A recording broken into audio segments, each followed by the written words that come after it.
one standing.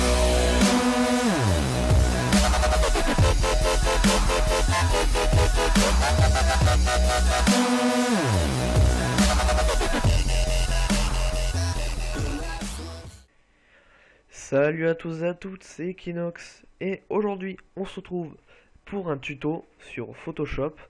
Donc comme vous pouvez voir sur la photo là, elle augmentera les détails. Donc par exemple, quand je l'enlève, ça donne ça, et quand on le rajoute, ça donne ça. Donc je trouve que ça fait vachement joli. Donc je vais vous montrer comment le faire. Donc tout d'abord, vous prenez votre fichier, votre photo que vous avez trouvé sur internet ou dans votre appareil photo, vous la copiez, voilà, vous la faites glisser dans Photoshop en fait. Après, vous le prenez, vous le glissez, vous allez en bas à droite là sur l'espèce de petite feuille, hop, et vous le relâchez, et vous le faites une deuxième fois.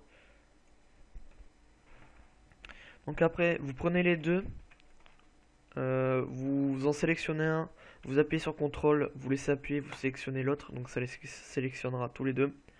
Vous les prenez et vous les déplacez dans l'espèce de petit fichier en bas pour que ça crée un groupe, pour pas que ce soit le bordel. Après vous cliquez là, vous le renommez.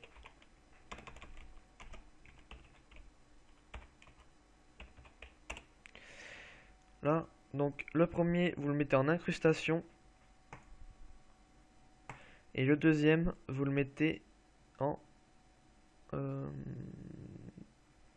lumière vive.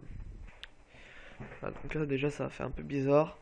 Donc vous sélectionnez arrière-plan copie 2.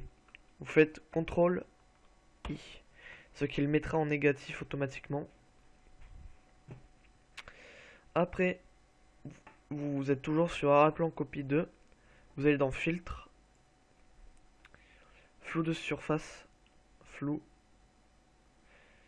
de surface, vous cliquez dessus. Voilà. Et après vous sélectionnez votre seuil et le rayon que ça fait.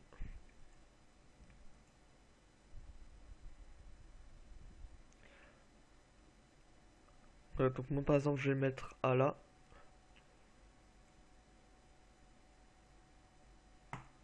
Et en fait ok. Et voilà. Sans, avec. Ça fait un petit effet tableau, je trouve. Et sinon, vous pouvez le faire juste en incrustation aussi. Ça le change un peu. Pour laisser un côté réel, je vous conseille de le laisser en incrustation. Et pour le mettre en version dessin, un peu tableau, œuvre d'art, vous mettez sur lumière vive. Et ça fait vraiment un bel effet. Donc après, vous allez dans Fichier, Enregistrer sous. Après, vous l'enregistrez en PSD si vous voulez pour après le remodifier. Moi, je vais le mettre en terre. Et sinon, vous pouvez l'enregistrer en JPEG ou en PNG, qui est ici.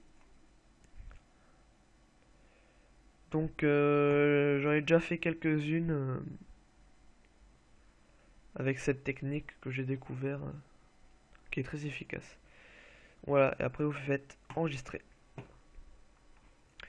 Donc voilà, donc je vais essayer d'envoyer cette vidéo à une chaîne communautaire de tutoriel Photoshop, enfin tutoriel de logiciels en général. Et voilà, donc je les remercie s'ils acceptent ma vidéo. Voilà, à plus.